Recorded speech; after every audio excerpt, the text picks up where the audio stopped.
ไม่มีใครคนใดหัวใจดวงใดไม่มีความหมาย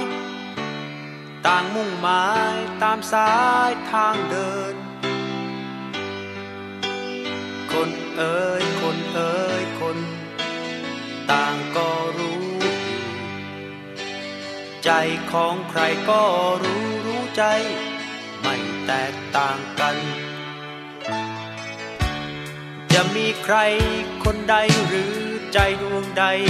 อยากพ่ายอยากแพ้ใครอยากอ่อนแอ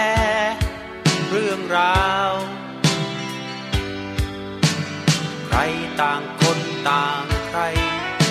ก็ต่างมุ่งหมายมันคนเหมือนกันและนาฟ้าดินหาป่าน้ำเอ่ยน้ำใจของใครให้มาเหมือนการพึ่งพาภาษาความเข้าใจ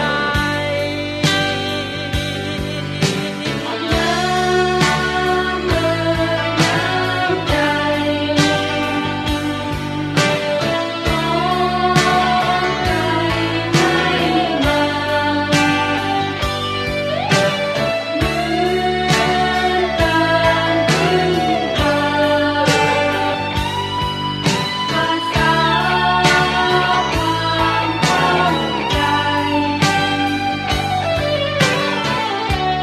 มันก็เป็นเช่นนั้นนะฉันเธอต่างมุ่งต่างสายสิ่งที่วายร้ายมุ่งหมายว่าดีเพียงแค่ความเข้าใจก็แบ่งกันไว้มั่งเป็นเช่นดังของขวัญให้กันโลกอันโสภาก็ใช่ว่าใครไม่มีจิตใจก็ใช่ว่าใครอยากไร้คุณค่าก็ใช่ว่าใครอยากเสียน้ำตานะ